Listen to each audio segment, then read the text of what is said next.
Bangkit ke rakaat ketiga. Bangkit ke rakaat ketiga seusai tasyahud awal dengan membaca Allahu Akbar.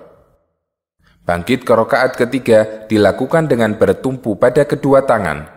Artinya, lutut lebih dulu naik sebelum kedua tangan. Kedua telapak tangan dalam posisi ajn, seperti orang yang membuat adonan. Bisa dalam posisi terbuka atau dikepalkan. Sebagaimana keterangan Ibnu Umar radhiyallahu anhuma, "Ra'aitu Rasulullah sallallahu alaihi wasallam ya'jinu fis shalah." Saya melihat Nabi sallallahu alaihi wasallam melakukan ajn ketika salat. Hadis riwayat Tabrani dalam Al-Awsat dan disahihkan dalam silsilah as-sahihah. Dalam riwayat lain dari Al-Azraq bin Qais, beliau mengatakan, "Ra'aitu Abdullah ibni Umar wa huwa ya'jinu fi sholati ya'tamidu ala yadayhi idza qama." Saya melihat Abdullah ibnu Umar radhiyallahu anhuma melakukan ajn ketika sholat, bertumpu dengan kedua tangannya ketika hendak berdiri. Hadis riwayat Tabrani dalam Mu'jam Al-Awsat.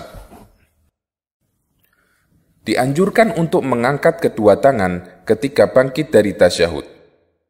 Mengangkat kedua tangan dilakukan setelah berdiri sempurna di rakaat ketiga, sebagaimana keterangan sahabat Abu Humaid radhiyallahu anhu. Beliau menceritakan tata cara salat Nabi sallallahu alaihi wasallam. Idza qama minar raka'ataini kabbara wa rafa'a yadayhi hatta yuhadiya bihima mankibaihi kama kabbara inda iftitahi as-shalah. Apabila beliau bangkit setelah mendapat 2 rakaat, beliau bertakbir dan mengangkat kedua tangan beliau sejajar pundak, seperti ketika beliau melakukan takbiratul ihram. Hadis riwayat Abu Dawud dan disahihkan oleh Al-Albani. Bangkit ke rakaat keempat. Bangkit ke rakaat keempat dengan membaca takbir.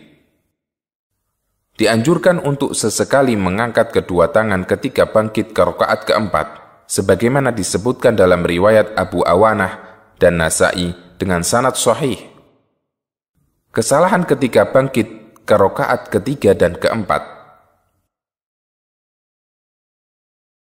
Yang pertama, tidak membaca takbir intiqal ketika bangkit ke rakaat ketiga atau keempat. Tindakan semacam ini jika dilakukan dengan sengaja bisa membatalkan sholat. Yang kedua, membaca takbir intiqal setelah berdiri sempurna. Perbuatan ini termasuk meletakkan takbir intiqal tidak pada tempatnya. Yang ketiga, membaca takbir intiqal yang terlalu panjang. Allahu Akbar.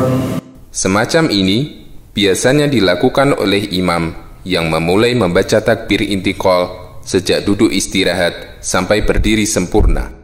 Yang keempat, berdiri dengan bertumpu pada lutut.